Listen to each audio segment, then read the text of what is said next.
Hopefully you're not getting too bored of learning about these modes. There's just 3 more to go until we can say we are master of the modes. So in this lesson we're going to have a look at the Mixolydian mode. Mixolydian. And the Mixolydian mode, you might have guessed the pattern that's emerging is, in its most basic form, the white note scale that exists between G and G. So let's just have a quick listen to the Mixolydian mode.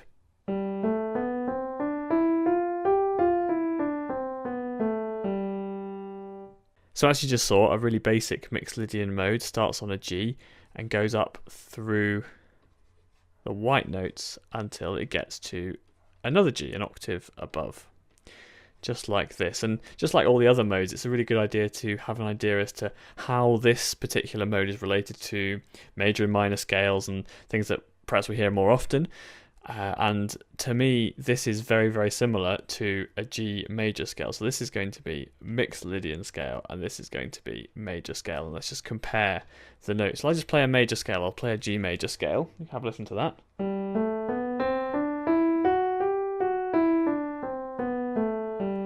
And I'll play the Mixolydian mode once again, and just see if you can see where the differences lie between the two scales.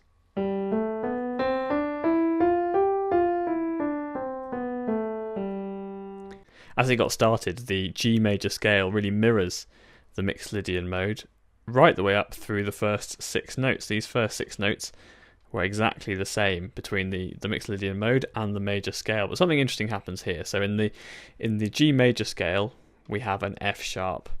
And that really is the key difference between the major scale and the Mixolydian mode, is that the 7th degree of the Mixolydian mode is just 1 semitone flatter than it would be in the major scale. And so we sort of talk about the Mixolydian. One of the key feature, if you like, of the Mixolydian scale is that it has this flattened 7th sound, and a lot of composers like that. They like the slightly more interesting and mysterious sound in the top of the scale. Have a listen to.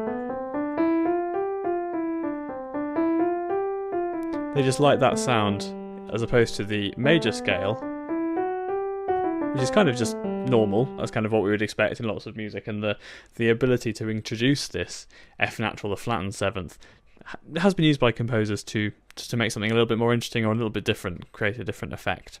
I always like to finish these videos with an example of a piece of music that I'm sure you'll know that makes use of this new mode, and I've got one for you for the Mixolydian mode, and that is Hey Jude by the Beatles. I'm sure you know Hey Jude. If you don't, just get onto YouTube. I'm sure there's many, many versions of it, and cover versions and versions played by orchestras and all kinds of stuff. And there's the best bit for me is the end of Hey Jude, where Paul McCartney gets everyone to sing together, na na na na na na na, that bit, right? So that bit is the part of the song which makes use of the Mixolydian mode. And I'm just going to play it for you on the piano, and you'll notice that even though the melody starts on G, it does feel like very much being in the key of G, but we're not including F sharps. We tend to include F naturals, and that's what gives the music its particular kind of bluesy character, perhaps, is the fact that he's not using an F sharp, he uses an F natural in the melody. So have a listen to this.